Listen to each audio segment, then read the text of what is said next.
हमारे ऋषियों का दर्शन है और आज पूरी दुनिया इस भारतीय योग की कायल है और क्योंकि पूरी दुनिया की आवश्यकता है योग। योग स्वस्थ व्यक्ति के लिए एक जीवन पद्धति है, बीमार व्यक्ति के लिए वह एक चिकित्सा पद्धति और एक योगी के लिए वह साधना पद्धति।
Je n'ai jamais pratiqué le yoga, encore moins pensé en faire un film. Chaque fois que j'ai essayé de l'apprendre, je me suis blessé ou les prêchis-prêchats m'ont fait fuir. Mais ces fameuses promesses de souplesse et de paix m'intriguent. Est-ce une mode, une secte, une gymnastique douce? Pour les hindous, briser la noix de coco porte chance. J'espère que ça marche. Je pars à la recherche des passionnés de yoga pour mieux comprendre, mais aussi qui c'est, dans l'espoir d'apprendre à mieux vivre.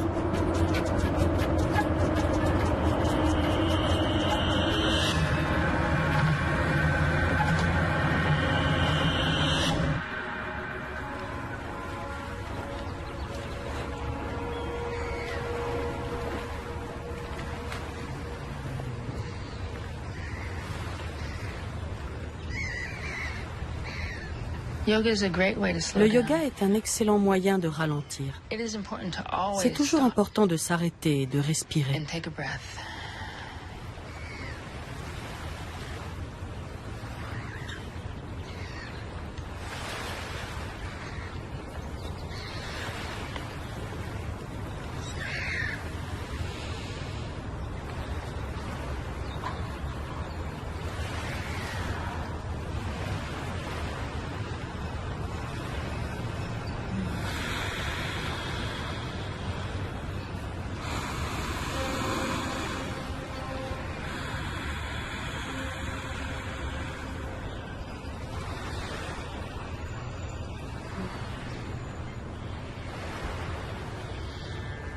Le yoga est un chemin vers une meilleure connaissance de soi. Plus on se familiarise avec le moi, plus on saisit le lien qui nous unit avec le monde. On forme un tout avec l'autre, avec la planète. Tout ce qui nous entoure s'intègre à un tout.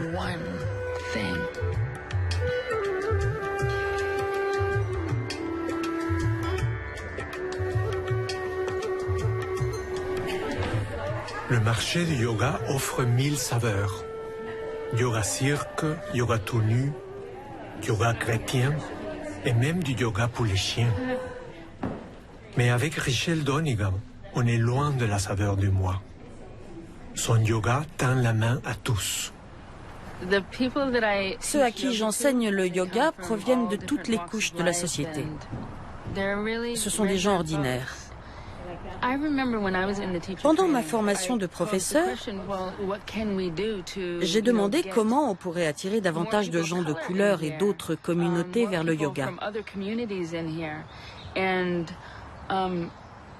Une des réponses était que la couleur, on ne la voyait pas.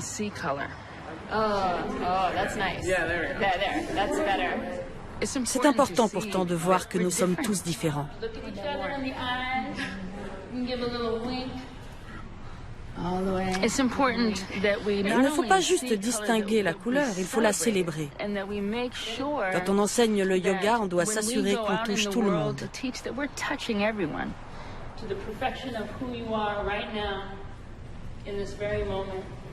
Now root the tailbone into that space again. Soften the heart towards the earth. Inhale and just lift the heart. Yes. It doesn't stop here. When I say you Quand je dis « vous êtes des êtres précieux », vous êtes beaux tels que vous êtes, pas besoin de chercher à devenir un autre. S'accepter tel qu'on est, c'est tout.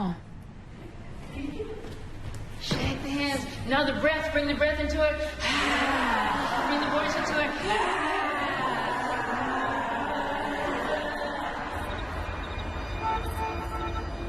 Le yoga explose en Occident. Seulement en Amérique du Nord, il y a 50 millions de personnes qui le pratiquent. Est-ce la réponse à notre course au chacun pour soi? À notre mal de vivre toujours stressé? En cherchant à le savoir, je suis tombé sur une carte d'affaires qui m'a accroché.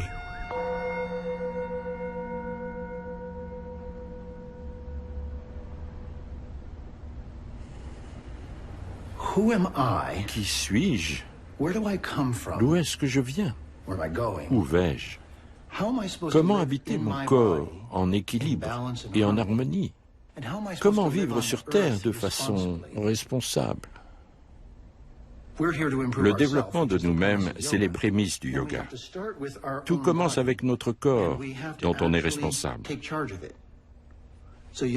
Pour le yoga, cela se situe entre le bout des doigts et le centre de notre être. C'est la première chose dont on est responsable. Si ce n'est pas équilibré, en harmonie, si ce n'est pas sain, en accord avec la nature, si ce n'est pas stable, si vous ne pouvez pas vous asseoir dans votre corps en y étant à l'aise, cela signifie « je ne penche ni d'un côté ni de l'autre ». C'est comme le niveau des menuisiers. La bulle d'air au centre est l'objectif du yoga. Respirez et votre esprit change à cause du lien existant entre l'esprit et le corps. En yoga, ce qui relie l'esprit et le corps, c'est la respiration. Les positions et la respiration nous aident à être à l'aise dans notre corps et à atteindre l'équilibre. Alors seulement on est prêt pour la méditation.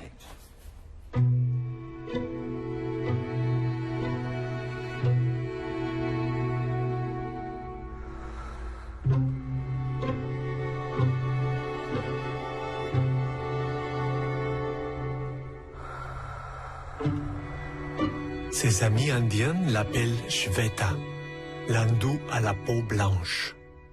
Depuis 40 ans, Jeffrey s'intéresse à l'univers des yogis.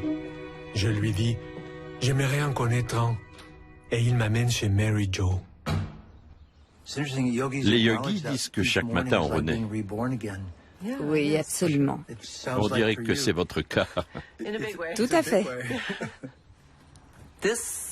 Ma situation m'a appris ce qu'est vraiment le yoga.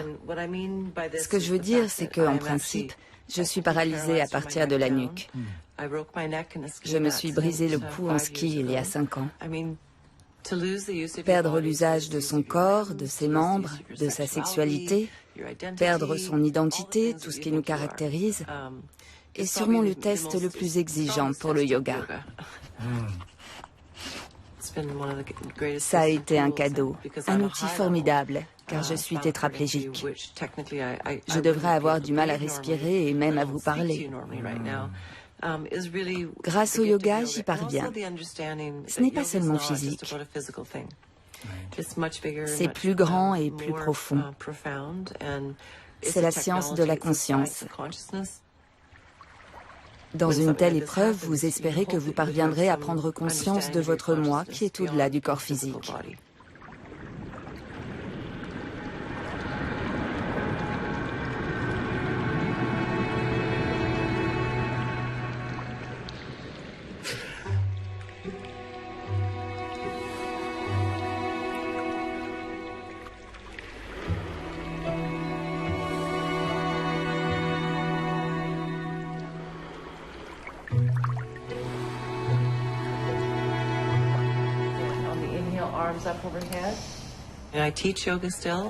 J'enseigne encore le yoga de mon fauteuil.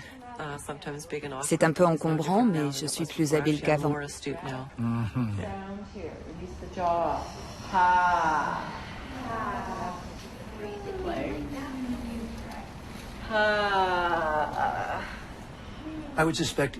Vous devez être plus habile aussi à cerner les besoins des autres en yoga, car vous avez dû définir les vôtres. C'est impossible pour moi de cacher mon état. Quand je veux aider les autres, je mets l'accent sur cette capacité du yoga à dévoiler ce que vous cachez. On se révèle à soi-même.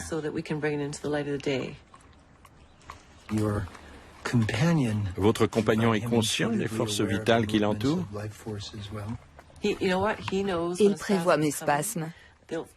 Ça me fait sursauter. Il les sent venir 5 minutes plus tôt. Il se précipite en bas du lit et il va se cacher en attendant que ça passe.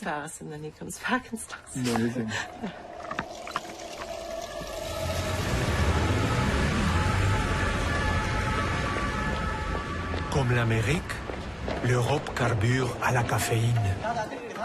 Les horaires comprimés laissent peu de temps pour souffler. Alors la trêve du yoga est bienvenue.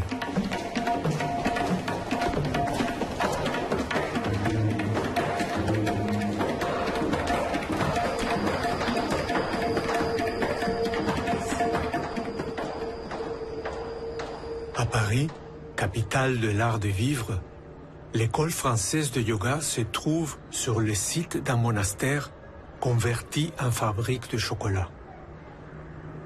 La vocation de ces murs, c'est toujours partager entre plaisir et méditation. Le yoga s'y trouve très bien. Lui, c'est Patrick Tomatis, qui forme de futurs professeurs de yoga. Elle, c'est Isée Tardin-Masquelier, directrice de l'école. Elle est historienne des religions, spécialiste de l'hindouisme et vrai fanat de yoga. Ok. Du coup, je peux ajouter quelque chose aussi? Ah ben, venez, c'est super génial. Je crois qu'il ne faut pas chercher à convaincre tout le monde de faire du yoga, parce que le yoga correspond à une certaine recherche, et que ça n'est pas tout le monde qui a le goût de cette quête.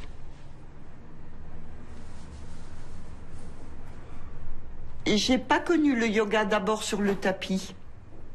Je l'ai connu d'abord comme une sagesse, une philosophie, ce qu'il a d'abord été en Inde. J'ai commencé à le pratiquer quand j'attendais mon premier enfant, ma fille, donc elle a 36 ans. Voilà. Et je l'ai toujours pratiqué. Bien. Il y a une main qui se place. Voilà, 2 mains jointes. La jambe qui est fléchie, essaye de s'ouvrir. Voilà, fixez votre poing, votre regard en face. Allez, Monique, encore plus haut. Allez, on pousse, on ouvre les aines, les hanches. Voilà, très bien. Laissez grandir. Ben, le yoga, c'est une sagesse et n'est pas une religion. Le yoga ne demande pas qu'on croie quelque chose, mais On te demande de marcher pas à pas dans cet espace intérieur enfin, tu chemines à travers ton corps, tu chemines à travers ton esprit, voilà, vers une certaine forme de libération. Et peut-être que ça touche les Occidentaux. C'est comme une route vers soi, absolument, qui passe par, je dirais, par une série de portes qui sont à la mesure de nos résistances, qui sont à la mesure de nos ignorances. Tu vois, à chaque fois, il y a des verrous et il y a des portes qui s'ouvrent si le travail se fait.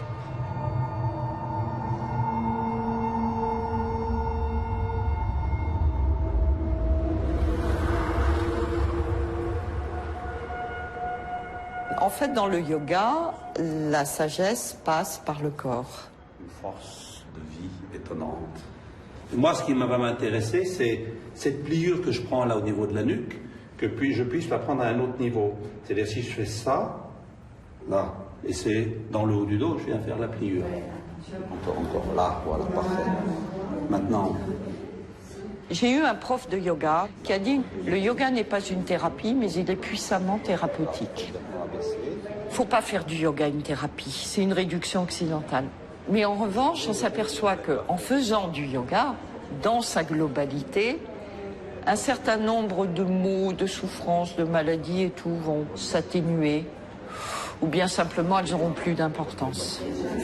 En fait, quand vous faites ça, vous êtes en train de me faire une sonnette externe de l'omoplate.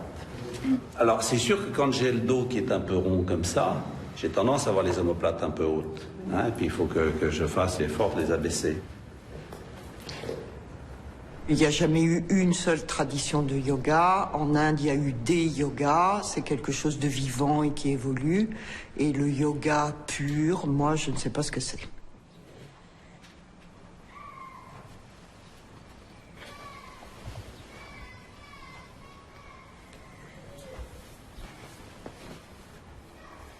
Pour moi, le yoga, c'est se retrouver soi-même.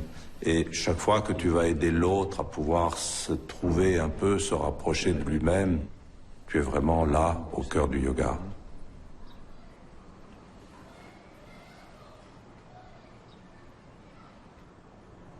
Alors, Philippe Vigan, il a l'Octine syndrome, donc c'est littéralement emmuré vivant. Il a eu un jour un accident vasculaire qui a grillé le bulbe rachidien et il est devenu finalement sans commande motrice volontaire, à part le mouvement des paupières. Ça lui permet en quelque sorte de communiquer avec les autres. Il a bâti avec sa femme un système qui permet donc quand il bouge les paupières et on arrive comme ça à décoder. U.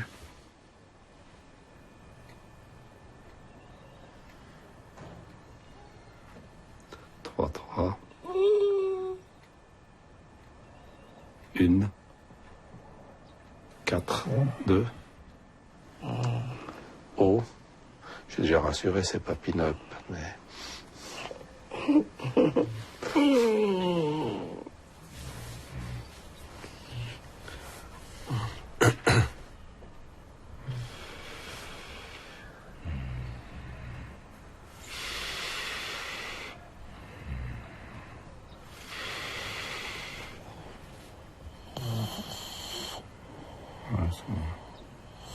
Il y a une définition que j'aime beaucoup du yoga qu'on trouve dans la Bhagavad Gita qui dit le yoga c'est l'habileté dans les œuvres. C'est comment, si tu veux, devenir plus habile dans tous les actes de la vie.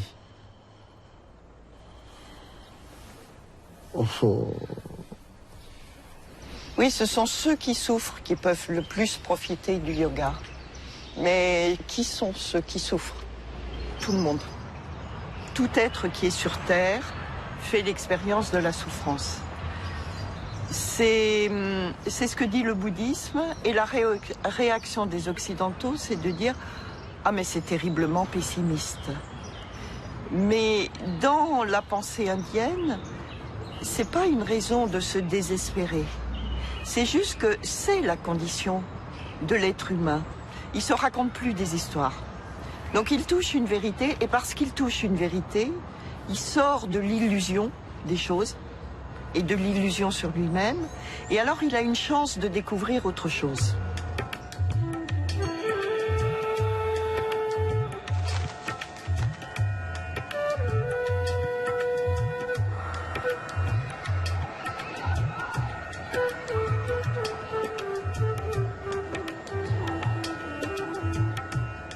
le yoga en tant que sagesse, c'est l'apprentissage du détachement.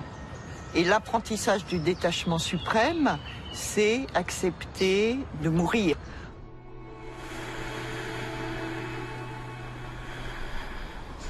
Dans le simple fait de respirer, les yogis ont trouvé l'expression la plus spontanée de ça. On expire, on rend le souffle et donc on meurt à quelque chose. Et on est régénéré ou on revit avec une inspiration.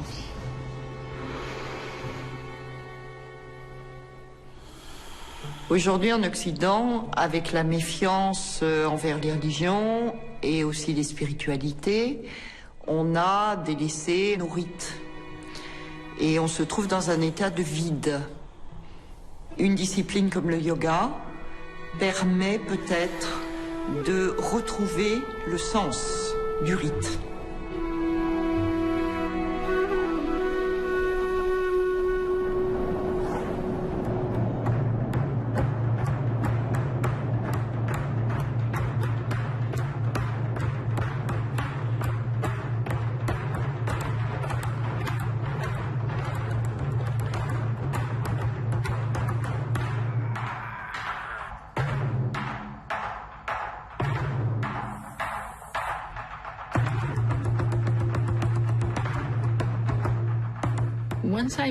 Quand je me suis mise à faire du yoga, ma façon de vivre la danse a totalement changé.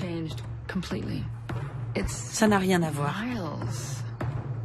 C'est un autre univers.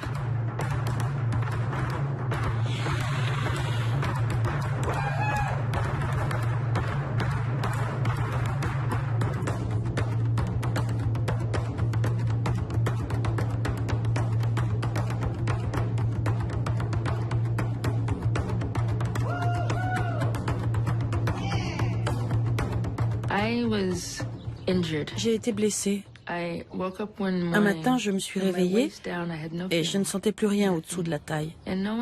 Personne ne savait ce que j'avais. Je suis convaincue d'avoir perdu toute sensibilité car je n'en pouvais plus. Mon frère était mort du sida peu de temps avant. J'ai perdu une très grande amie. Elle se rendait à notre centre de formation. En traversant la rue, elle a été heurtée par une voiture. Et elle est décédée le soir même. Et puis, celle qui était comme ma grand-mère a fait une crise cardiaque. Tout ça est arrivé en très peu de temps. J'ai perdu toute sensation parce que c'était trop. J'allais souvent à l'ashram pour boire du chai. J'adorais le chai. J'aimais le chai et le petit restaurant Amrit. Mais j'avais décidé de ne pas y participer davantage, car ça ne semblait pas être ma voie. Je ne voulais pas me prosterner devant quiconque, surtout en tant qu'Afro-américaine avec notre passé. Je n'étais pas prête à considérer qui que ce soit comme mon maître. Ce n'était pas mon truc.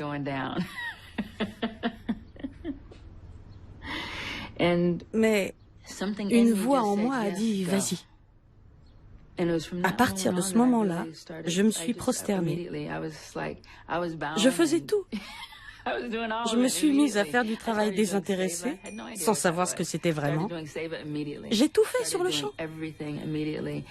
Finalement, je me suis retrouvée dans un cours de yoga pour les problèmes de dos. Résultat, je ne m'étais pas sentie aussi bien depuis des mois. J'ai continué à guérir.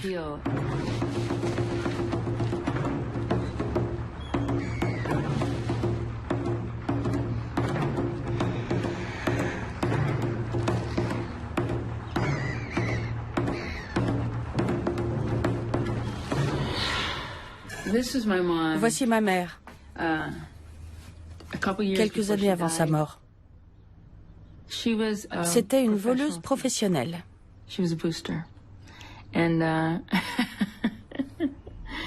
Ce qui est intéressant, c'est qu'elle s'en tirait très bien.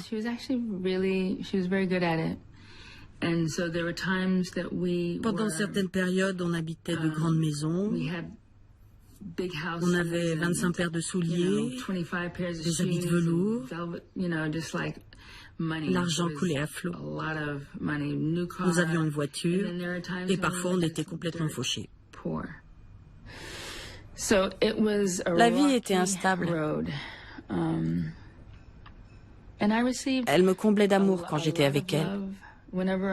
Lorsque j'étais dans des centres d'accueil ou à l'orphelinat, c'était comme si je passais le temps à attendre ma mère. Peu importe si c'était des mois ou des années, j'attendais de la retrouver.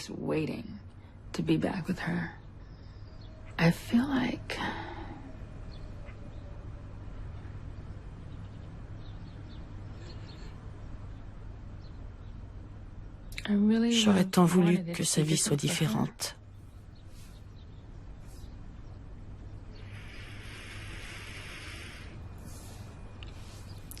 Quand je songe au yoga et à sa puissance,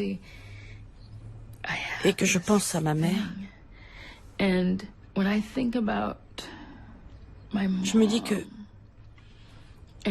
si quelqu'un lui avait offert ça,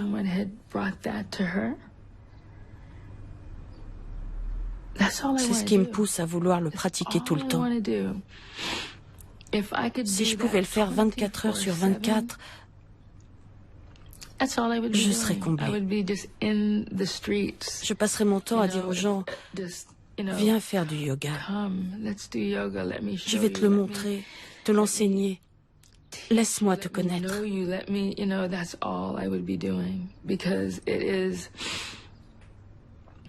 À bien des niveaux, c'est ce qui m'a sauvée.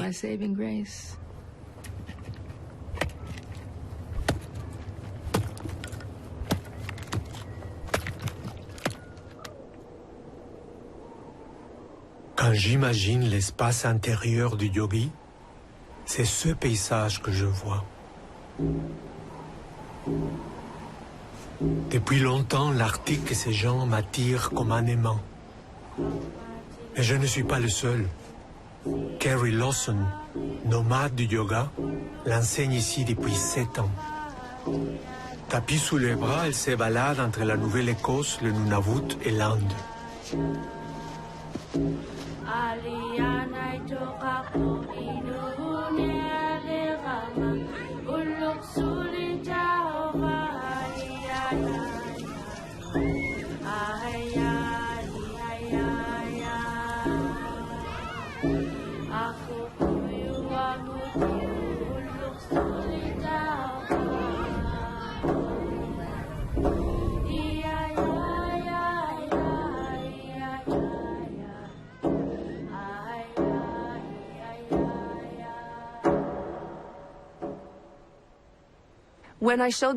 Quand j'ai montré aux anciens ce que je faisais avec les jeunes en classe, ils m'ont dit que c'est exactement ce qu'ils faisaient.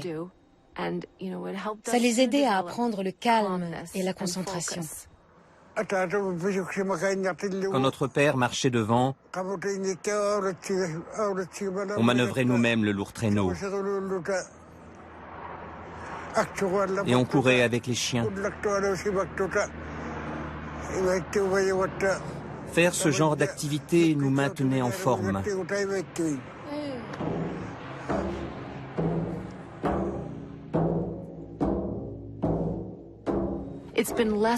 Ça fait très longtemps que les Inuits vivent, ou plutôt survivent, sur cette terre extrême. Soudain, les gens du Sud sont arrivés. Le gouvernement, les institutions, tous ceux qui voulaient les coloniser et les moderniser. Pensez à tout ce qui a changé ces 25 dernières années. Toutes les avancées technologiques sont à des années-lumière du mode de vie qu'ont les Inuits depuis des millénaires.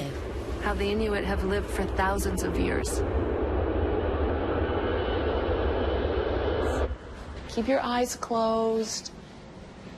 Make your spine nice and tall. And let your mind come to your breath. Did anybody find it hard to keep your mind on your breath? Yeah. Yeah. Totally. Remember I said this is going to be difficult? Yoga is more about the mind than it is about getting our leg behind our head. Really.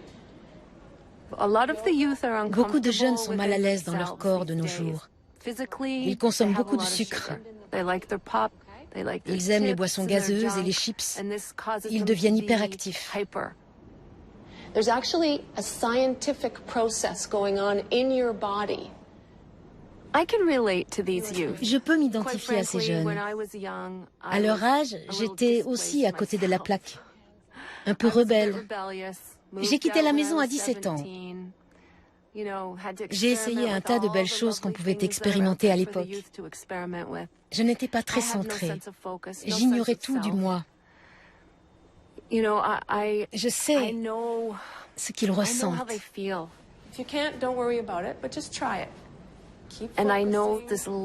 Je sais ce que c'est d'être coupé de soi-même. Par expérience, je sais que le yoga peut renverser la vapeur. Trick is to focus and not get distracted. Don't laugh, man, don't laugh. Yeah, but if somebody else laughs, if you have good focus, it's not going to distract you. Slow, deep breaths, keeping your mind on your breath, keeping your focus. Let's see if we can just bring total stillness into this room. And you can be relaxed. We don't have to fight the thoughts. If a thought comes, just notice the thought's coming, let it go, and come back to breath. Ce sont probablement les plus indociles et les plus agités. Leurs professeurs me souhaitent bonne chance avec eux. Prenez ces jeunes que tout le monde a laissé tomber. Eh bien, en l'espace de 15 à 20 minutes, ils méditent tranquillement. On voit la paix et le calme sur leur visage. C'est comme si leurs souvenirs étaient si près de leur cœur qu'avec un peu d'aide et de temps, ils reprennent contact avec eux-mêmes.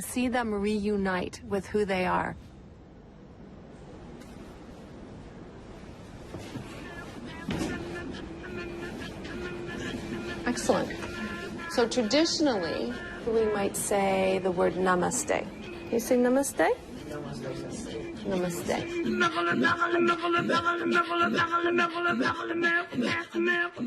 Dans mon rêve, un enfant inuit me disait « On ne meurt pas.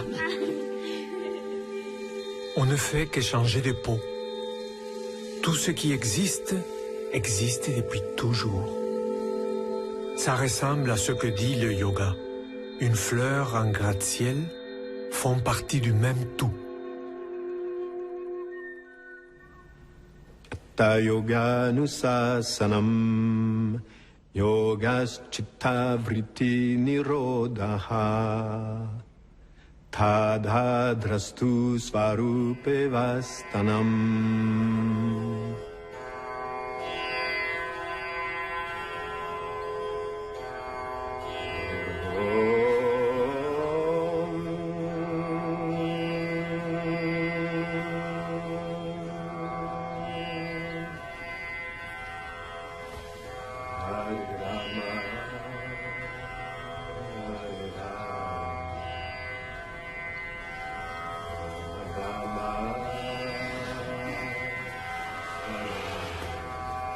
Venu enseigne le yoga.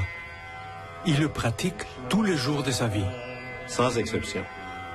Noël, jour de l'an compris.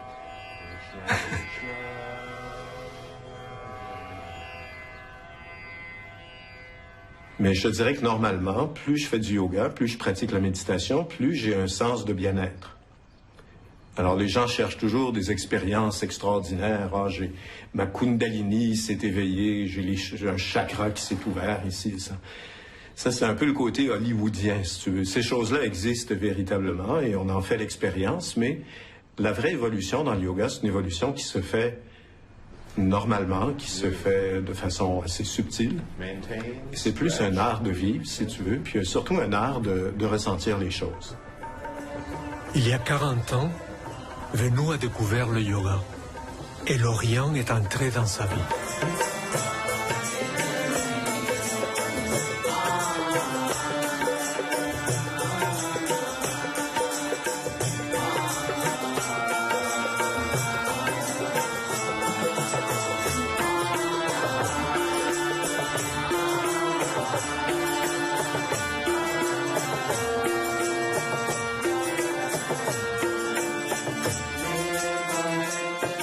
Quand on pense à la musique, on pense à une forme de yoga qui s'appelle Nada Yoga.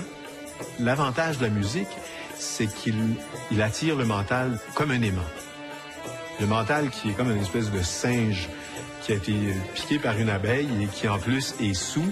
Donc c'est un peu ça le mental, essayer de contrôler ça. Alors une des meilleures façons, c'est par la musique.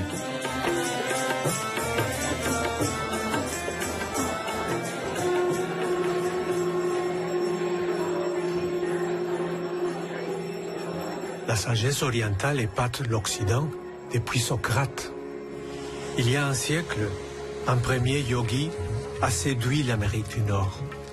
Swami Vivekananda était antisectaire et prêchait à chaque humain sa religion. C'est lui qui a ouvert la porte du continent à la pensée hindoue. Puis d'autres ont suivi.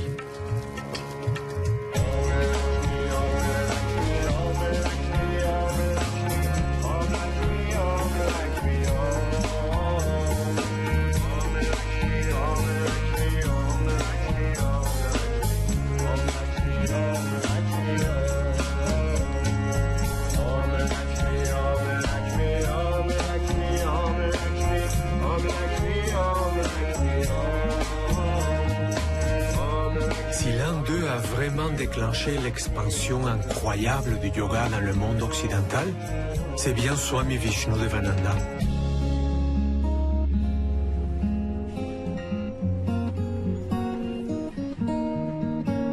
Devananda, le gourou de Venu, fonde la première école de yoga en Occident.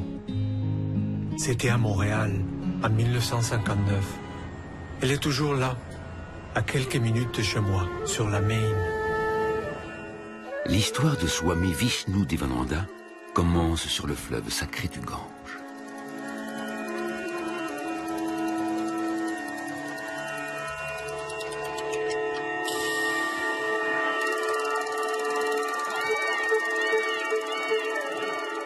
Rishikesh, au pied de l'Himalaya, où des sages pratiquent le yoga, selon la tradition depuis 5000 ans.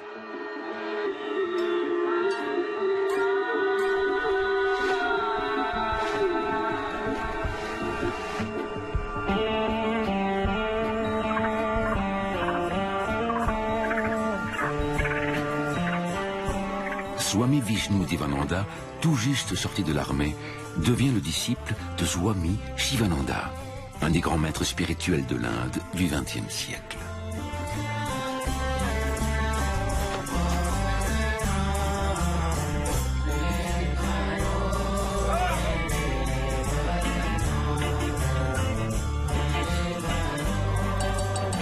Il suit une instruction rigoureuse pendant 12 ans, dont une année à méditer dans une grotte de l'Himalaya.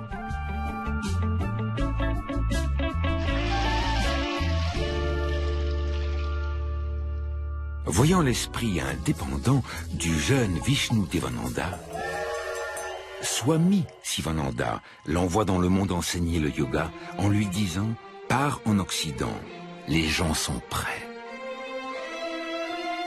En 1962, à Valmorin, près de Montréal, il fonde un des premiers centres de yoga en Occident.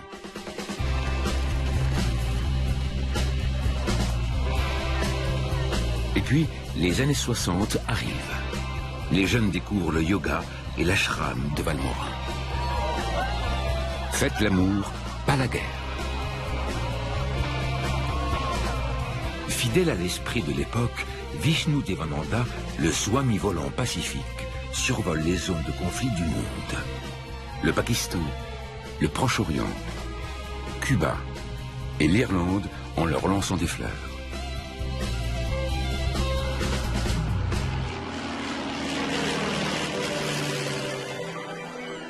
Ras-le-bol de la neige. En 1967, Swami Vishnu-Devananda ouvre un nouveau centre de yoga aux Bahamas, pendant que les Beatles tournent le film Help. Pour les aider, il leur fait découvrir le yoga.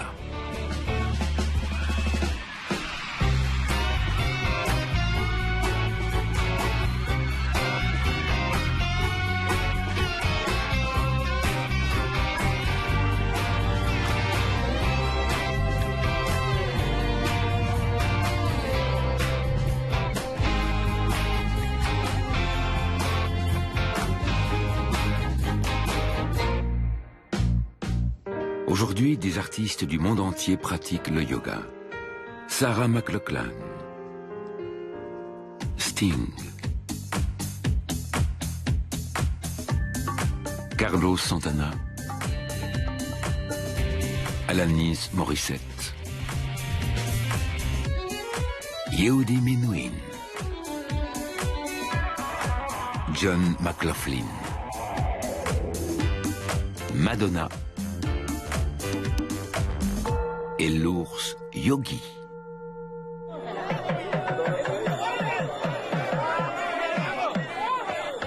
L'œuvre de Swami Vishnu-Devananda grandit toujours. Ses écoles ont formé plus de 25 000 professeurs de yoga. Et lui-même n'aurait pas pu imaginer que le temple qu'il a fondé au cœur du Québec allait accueillir le plus grand festival hindou au monde à l'extérieur de l'Inde.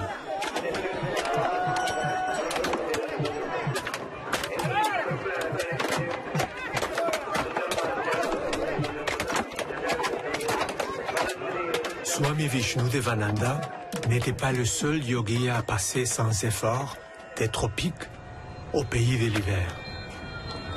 Le docteur Bali est le petit dernier de la lignée. Marié à Montréal par Devananda lui-même, il est passé du monde traditionnel indien à un Montréal en plein boom et pas de choc culturel. Tout m'était familier ici. Je reconnaissais cet endroit. L'endroit ne m'était pas inconnu. Le docteur Bali était sûrement occidental dans une autre vie. La preuve, une équipe culte l'a adopté.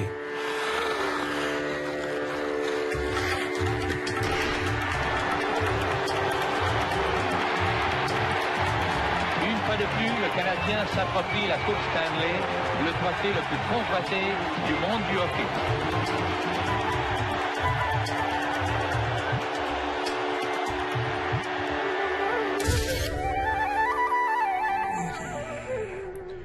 Roll back.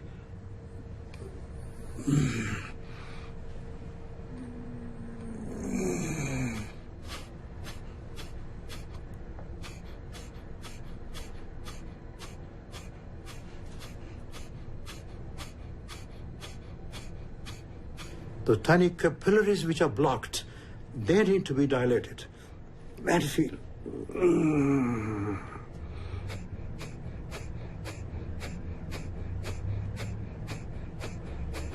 Feel the guts, feel the pelvic muscles. So it's not just the abs, the very core muscles being worked into.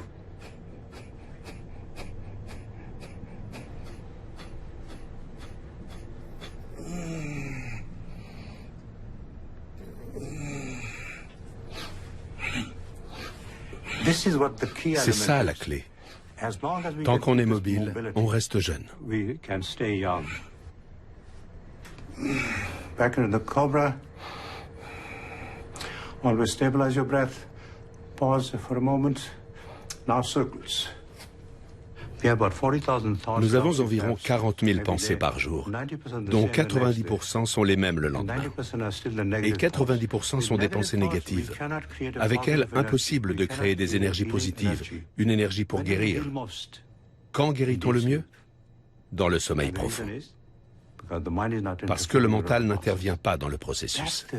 C'est ça la condition humaine. Nous sommes trop occupés à agir, penser et devenir.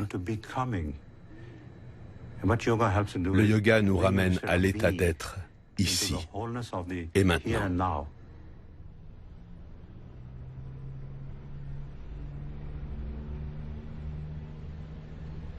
In this level of comfort, nothing and nothing can hurt your body ever again. Feel that trust. That's where your immune system has been hoisted. That's where any functional decline or deficit has been compensated. And feel being the ocean of pure awareness.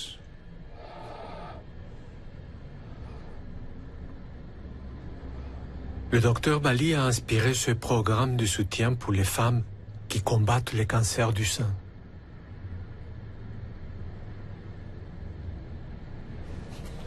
Fantasize your body flourishing, blossoming into beauty and grace. Deeper, deeper, deeper. Feel the extension, slow it down. And with feelings of firmness and tautness, hold it, feel it. Reach out, make circles, inhale, exhale. Up again, stretch your arm, hold this for the present moment. Hold it, let go. La première fois, j'ai pleuré. C'était au niveau du sternum. J'avais terriblement mal, je m'étais fracturé le sternum. Je ne pouvais pas m'allonger sur le ventre. C'est ma position préférée pour dormir depuis l'enfance. Je n'avais pas dormi sur le ventre depuis 5 ans. Quand il nous a fait allonger sur le ventre pour relaxer, je n'étais pas sûre, mais je l'ai fait quand même. Quelle révélation. Ça m'a libérée. And relax. And it is the feelings of comfort and joy which is your medicine. And slipping away into feelings of being. That's where the healing molecules are being released. J'enseigne maintenant le yoga à des femmes souffrant de cancer du sein. Revirement complet. Je suis passée d'une malade dont l'espérance de vie était de 6 mois à 5 ans à professeur de yoga. And as you feel the rush of energy, feel the absorption and assimilation of all the nutritional and the medicinal needs. This is the moment to cherish. Et comme Francine, au premier cours de Dr Bali, la seule chose que j'ai fait, c'est respirer et pleurer. C'est tout ce qu'on fait dans les premiers cours de yoga. Et ensuite, je me suis rendu compte que tout ce que j'avais à faire, tout ce que je pouvais faire, c'était respirer. Même les positions, c'est respirer. Parce que quand on est en choc, on oublie de respirer. Et bon, j'ai encore des choses à apprendre, manifestement, puisque je suis en récidive depuis 1 an. Et moi aussi, j'ai mal au sternum. Et je pense qu'il faut respirer, dire et laisser aller. Feel the mobility. Again, feel the rush of energy. Et moi, si je viens pas au cours de Dr Bali, mon monde éclate encore. Donc, je fais du yoga 3 fois par semaine, j'essaye. Parce que ça m'aide à vivre. Thank you for sharing that. Ce processus, vécu par chacune de nous, nous redonne espoir et confiance en nous. On se libère de nos pensées, de la colère, on retrouve notre voix. C'est un moyen qui transmet le savoir de civilisations anciennes, païennes et autochtones. Nous sommes une seule humanité unie par la connaissance. On a perdu cette notion en Occident. Dès que la peur se transforme en confiance, tout change. Notre corps change. Car le corps est l'imprimante de notre mental. C'est merveilleux de découvrir cette nouvelle dimension de notre corps et de savoir que cette connaissance est structurante. Thank you all. Thank you all. We need a group hug. That's nice. Thank you. Thank you.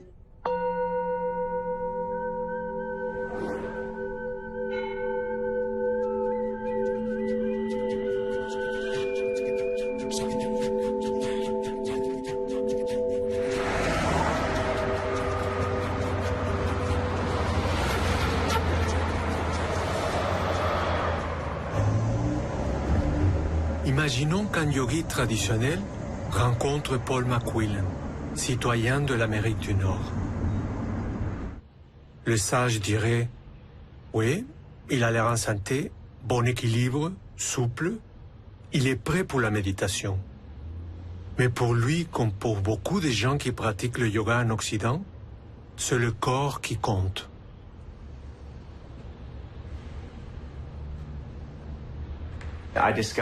J'ai découvert le yoga quand j'étais en tournée avec la comédie musicale Hairspray. J'étais toujours en avion. Je me sentais éparpillé, déséquilibré. Dans ce sens, ça m'a aidé. Mais je ne médite pas tous les jours.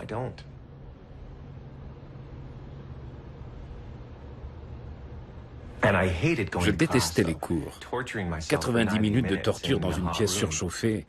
Le Bikram Yoga dit « Vous préférez souffrir 90 minutes ou 90 ans ?»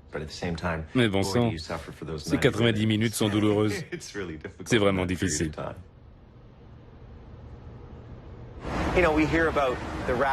On parle beaucoup de la hausse des cas de diabète aux États-Unis et au Canada, de l'obésité chez les enfants. Mais on ne parle pas de l'épidémie de santé. Je crois que les gens veulent l'intérioriser et améliorer leur santé. Comme je l'ai déjà dit, les gens recherchent une voie vers l'esprit, un réveil spirituel. Ça devient de plus en plus populaire. You are too beautiful, and I am a fool for you.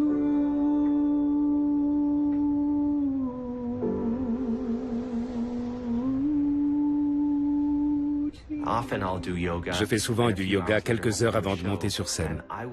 Alors je me sens plus libre vocalement. Il faut commencer par le physique et s'ensuit un effet domino. On commence par ouvrir le corps physique. C'est purement physiologique. Le point de départ, c'est ouvrir le corps. On doit prendre soin du véhicule, le corps, avant de pouvoir tirer parti du reste. Good. Just create a lightness and a levity in your body. It's going to open the body up as well. So you notice in the second set that you're getting more and more breath into the lungs. That means that you're expanding the respiration, you're opening, you're improving your lung capacity even more with each and every breath. Makes sense? And then you inhale and it comes down. You come up. All right. Simply because I'm a yoga teacher, I will have people. Il y a des gens qui viennent dans mes cours et qui s'attendent à ce que je les aide vraiment. Je fais du mieux que je peux et je me concentre sur les postures. Je ne peux rien faire de plus.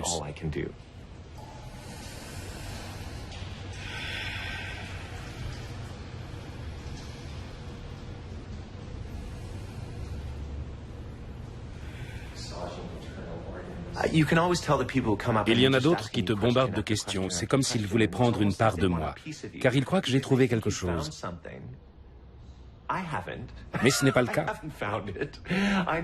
J'essaie juste de créer un équilibre dans ma vie d'acteur en faisant et en enseignant le yoga. Car j'aime ce que ça a fait à mon corps. Mais je n'ai pas de solution. Actuellement, il y a une tendance à dire tel ou tel yoga est le meilleur.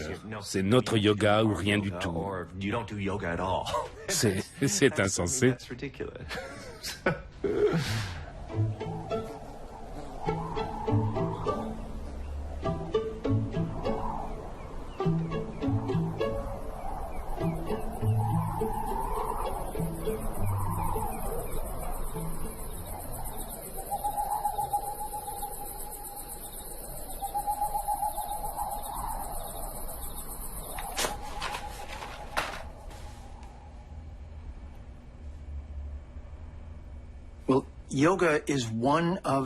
Le yoga est une des sciences qui contient une bibliothèque de connaissances écrites en sanskrit. Le sanskrit est en quelque sorte un langage de programmation spirituelle et matérielle, plus précis que le latin, à bien des égards. Et nous utilisons le latin comme langue scientifique. Mais le sanskrit est l'ancêtre de l'araméen, du grec, du latin, puis des langues romanes et de l'anglais.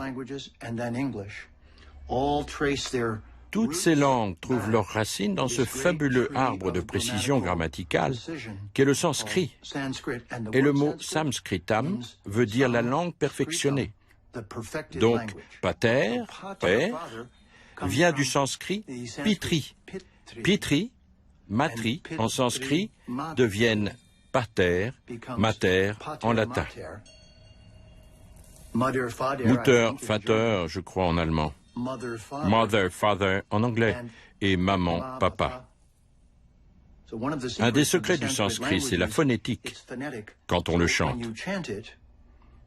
Om bhuvasva tatsavitur vareniyam.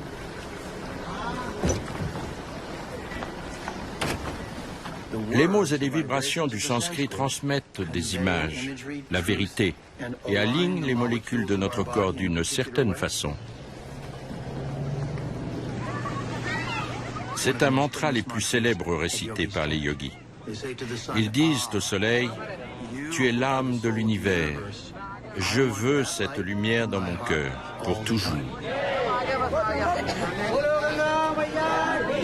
L'hindou blanc est de retour au bercail. Il est bien accepté ici, comme les maîtres indiens qui ont semé le yoga l'ont été en Occident. C'est un juste retour des choses.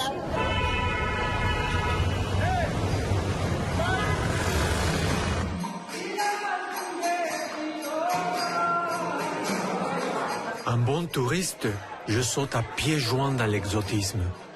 Le dépaysement me met à l'affût. Et c'est comme ça que j'ai rencontré la perle rare, Shravalo Prenad. Lui, il dit qu'il n'est pas un gourou, mais pour moi, il l'est. Il rend les choses tellement claires.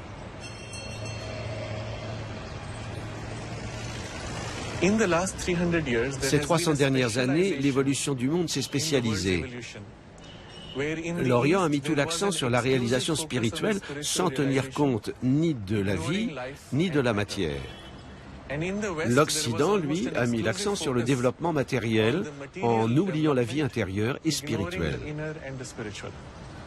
Avant les 300 dernières années, l'Orient et l'Occident possédaient chacun le matériel et le spirituel. Cette spécialisation représente l'ultime réconciliation que la nature prépare en vue de son évolution. Elle a engendré ces deux extrêmes qui doivent maintenant se rejoindre. En Occident, il y a une quête de ce qui procure la satisfaction véritable, car tout ce qui est matériel ne suffit plus. On assiste à un retour vers l'Orient. Mais en Orient, malgré une satisfaction intérieure profonde, on est insatisfait de l'extérieur. La vie ne devrait pas être si pénible, si mal organisée ou sale. On tente donc de se tourner vers l'Occident pour retrouver le côté matériel. Tous n'en sont pas conscients, mais ils en ressentent le besoin et tentent ce passage. C'était l'idéal recherché par les plus anciennes quêtes spirituelles en Inde. C'est pourquoi la culture de l'Inde est si riche, diversifiée et développée.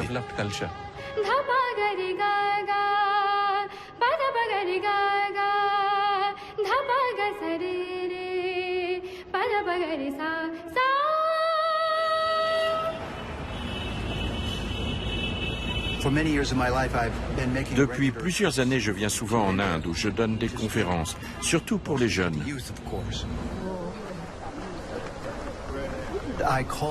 J'appelle cela « rapporter l'eau du Gange au Gange », ramener l'Inde à l'Inde.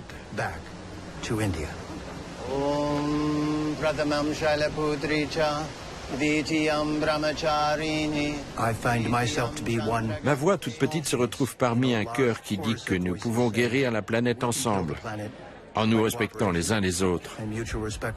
C'est ce qu'on enseigne en Inde, depuis la nuit des temps. Et là-bas, parfait. D'abord, je m'appelle Jeffrey Armstrong. Je sais à qui vous pensez. Neil Armstrong. C'est mon oncle.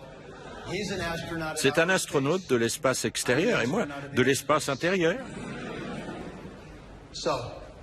Vos ancêtres ont inventé le développement durable. Ils ont appris à conserver cet équilibre en toutes choses. On appelle ça le yoga. Quand tous les désirs inutiles sont éliminés de l'esprit, l'esprit reste stable. Si vous devenez des yogis, vous comprendrez comment fonctionner et travailler avec la planète de façon à trouver des solutions puisées dans la technologie et la science et axées sur la viabilité. On pourra tous y arriver, car votre héritage vous permet de montrer la voie.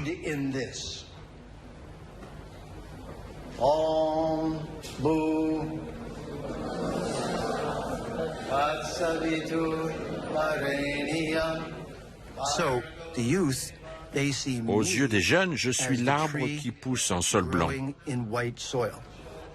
Une greffe entre un séquoia, mon moi nord-américain, et un lotus, mon moi désormais très enraciné en Inde.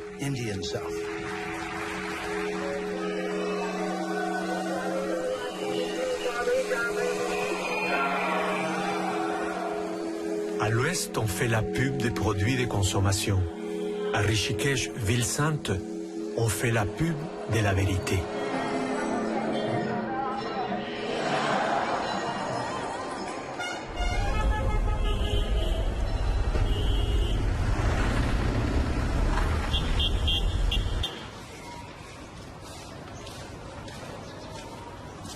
Rishikesh est la capitale mondiale du yoga, la Mecque des yogis occidentaux.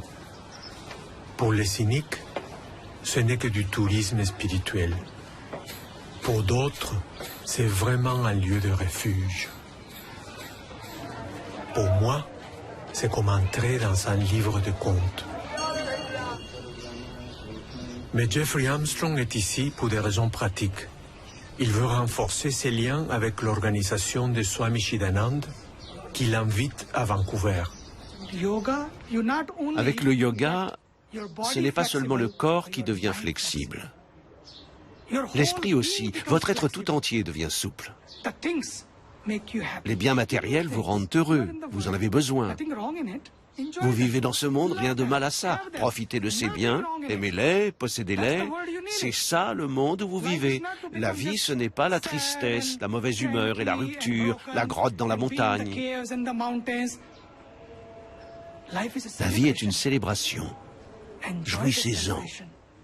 Faites-en une célébration, tout en grandissant.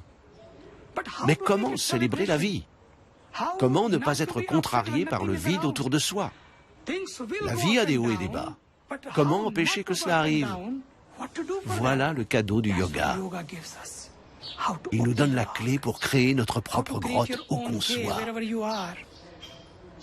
Il nous apprend à nous développer, pas à changer de religion, ni à renier les enseignements millénaires de notre église ou synagogue. En venant ici, vous devenez un meilleur chrétien, un meilleur juif ou un meilleur musulman. De plus, si vous voulez mon avis, vous devenez un meilleur être humain. Se développer, c'est la clé. Incarner le développement. Touchez-y et le monde changera.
Ce que j'adore de la spiritualité hindoue, c'est qu'elle est joyeuse, clinquante, jubilatoire.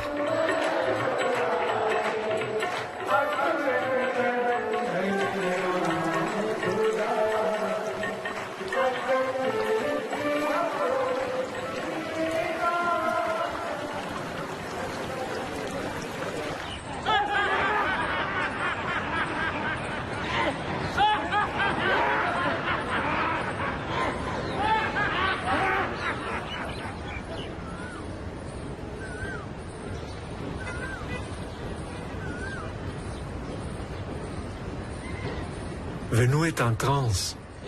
Ici, il trouve son yoga de prédilection. C'est lui qui passe par les vibrations, le yoga de la musique. Il réalise un vieux rêve, acheter un harmonium made in India.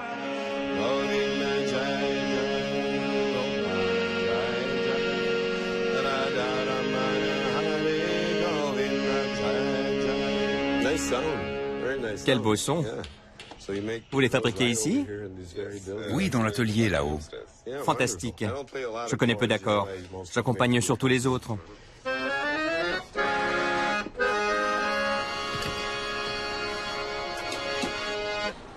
Ils sont fabriqués à la main. Chacun a un son unique.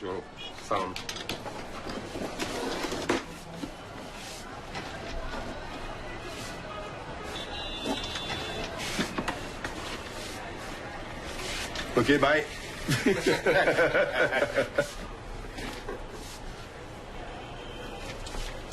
Oups, sorry. I guess I have to Bon, je vais devoir l'acheter maintenant. J'aime le son. Je vais vous l'emballer. S'il vous plaît.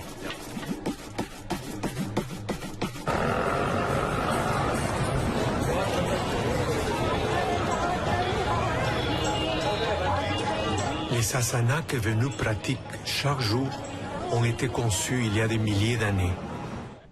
Leur but, pouvoir méditer pendant des heures sans avoir mal au dos.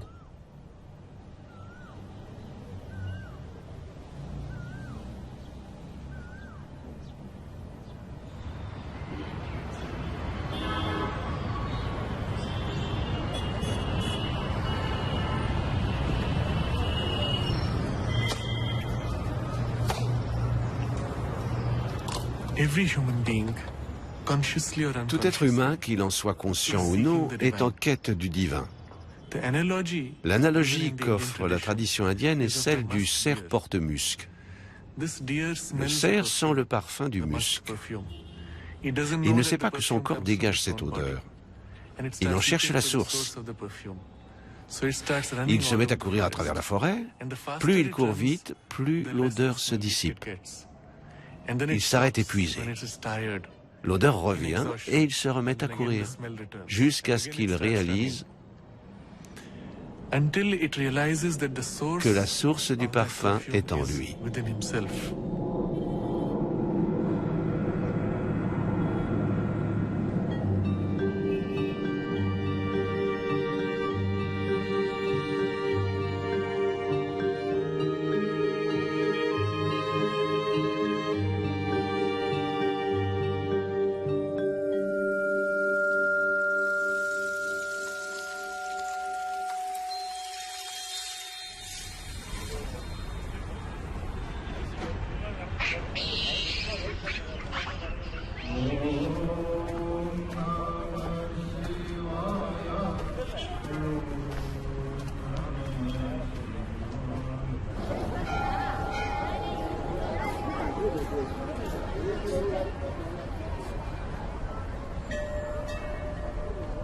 Venu médite au même endroit où son gourou, Swami Vishnudevananda, pratiquait tous les jours avant de partir vers l'ouest.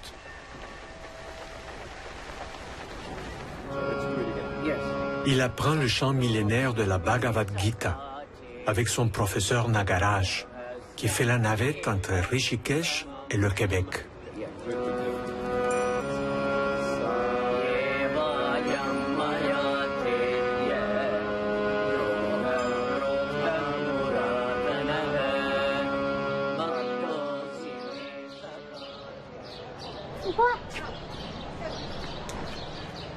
Une surprise nous attend au fond du monastère.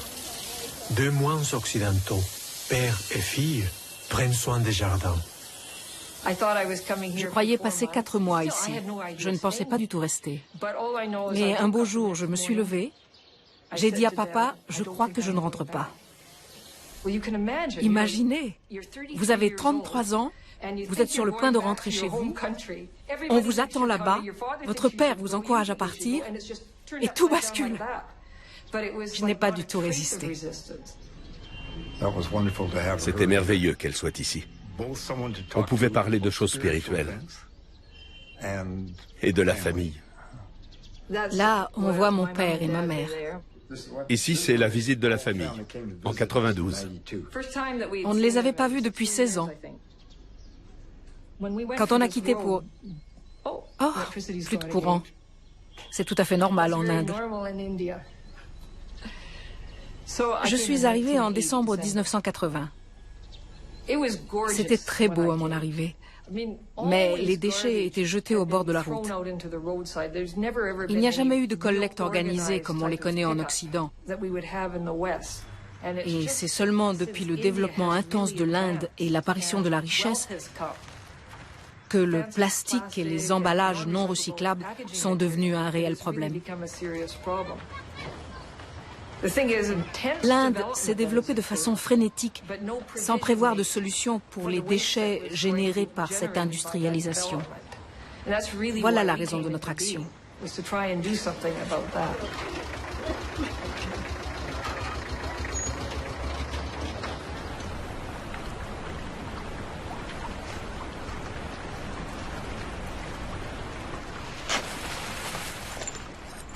Le karma yoga, c'est agir par devoir et sans désir de récompense.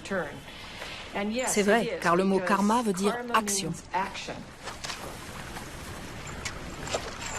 L'objectif du karma yoga est d'entrer en union avec le divin par l'action. Hier, ma mère m'a appelé, elle a dit « Mon Dieu, t'es devenu un bangui ». Bangui veut dire ramasseur de déchets. J'ai le sentiment d'accomplir quelque chose. Mon corps fait plus que respirer, manger et dormir. Je veux faire ça car ça fait partie de notre culture.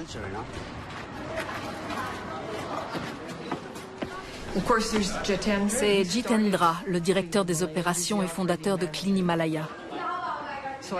Je lui ai offert mon aide pour du porte-à-porte. Affiche en main, on leur expliquait notre mandat, ramasser leurs déchets. On a mis du temps avant de gagner leur confiance. Ensemble, on a trouvé des clients. Si le centre Clean Himalaya fermait ses portes, comment je ferais pour gagner ma vie? Je le considère comme une entreprise qui m'aide à survivre et qui permet de travailler.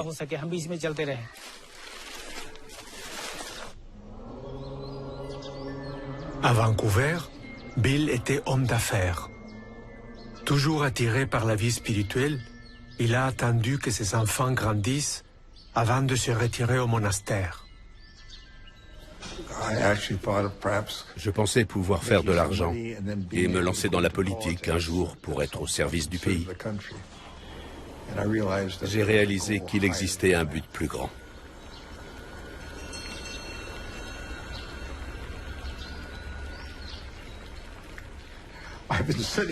Je suis assis sur le même lit depuis 35 ans. Un bon vieux lit de camp. Avec le yoga et une vie spirituelle, il ne s'agit pas tant d'acquérir quelque chose de nouveau que de débarrasser notre esprit de l'idée farfelue qu'on est le centre de l'univers.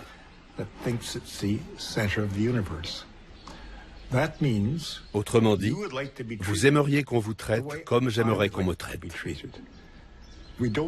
On n'a pas besoin d'avoir un gourou ni d'aller en Inde. Tout ce qu'on a à faire au quotidien, c'est de traiter les autres comme on voudrait être traité. C'est tout ce qui est demandé. C'est l'essentiel. Mais, comme l'a dit Reagan de sa politique économique, je n'ai pas dit que c'était facile. J'ai dit que c'était simple.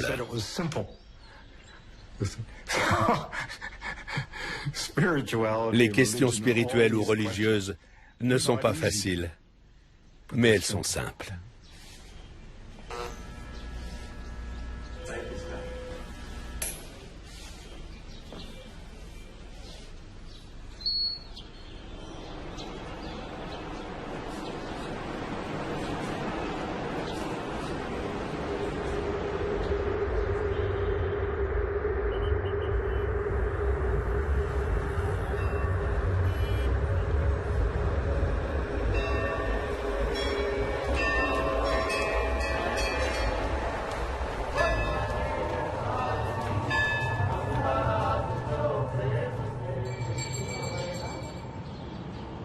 Me voici Carrie. Fraîchement débarquée de l'Arctique, elle prépare une tournée d'enseignement yogique avec Kabir, son amoureux.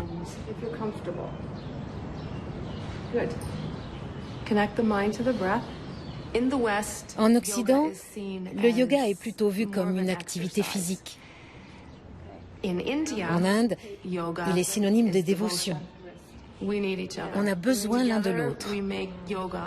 Ensemble, nous faisons du yoga un tout. Kabir est un professeur accrédité. Quand je l'ai rencontré, sa force se situait au niveau spirituel et philosophique. Ses autres belles facettes du yoga.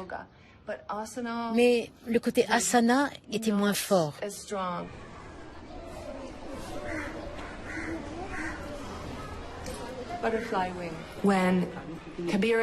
Quand Kabir et moi enseignons ensemble, on apporte l'aspect masculin et féminin.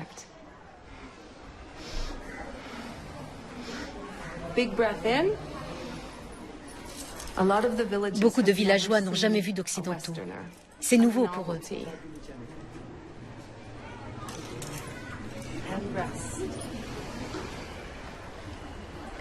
Quand je leur apprends, je reçois leur enseignement aussi. Très vite, un lien se crée.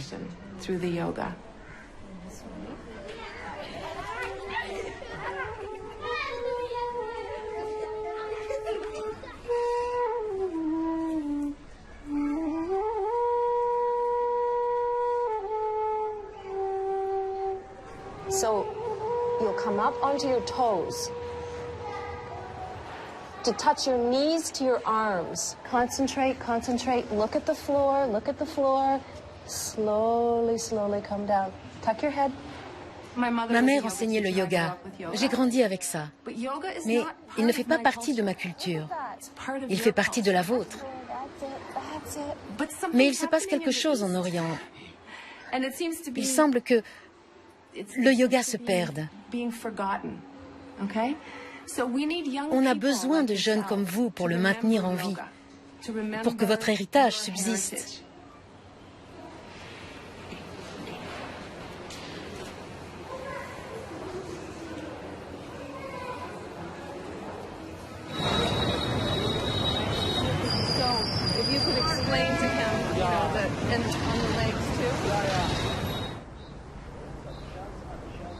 Difficile pour moi d'imaginer quelqu'un qui pourrait mieux profiter du yoga qu'un condamné. Mais il a fallu briser plusieurs noix de coco avant qu'une prison ne nous ouvre ses portes. Parmi les prisonniers ici, il y a des meurtriers, des voleurs, des vendeurs de drogue et des terroristes. On parvient tout de même à gérer la prison et à maintenir une ambiance sereine. On maîtrise bien la situation. Ce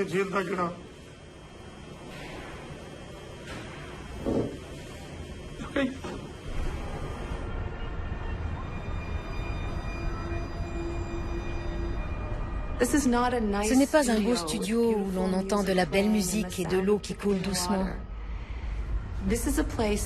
Ici, on sent l'angoisse. On sent le désespoir.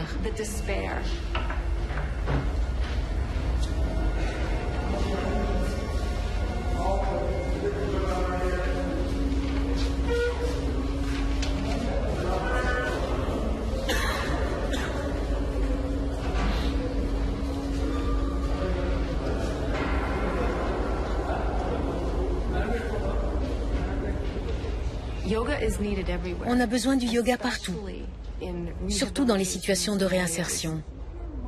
Il est essentiel dans de tels cas.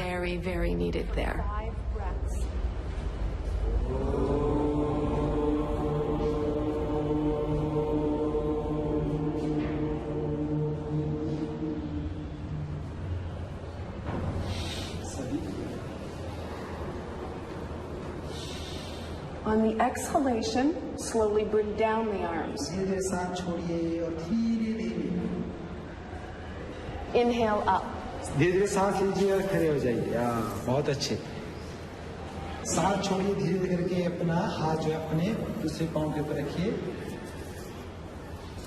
Allow the mind to gently come back to breath. धीरे से अपना ध्यान अपनी सांसों के ऊपर लाएंगे.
Le voyage au pays du yoga me rappelle une fable.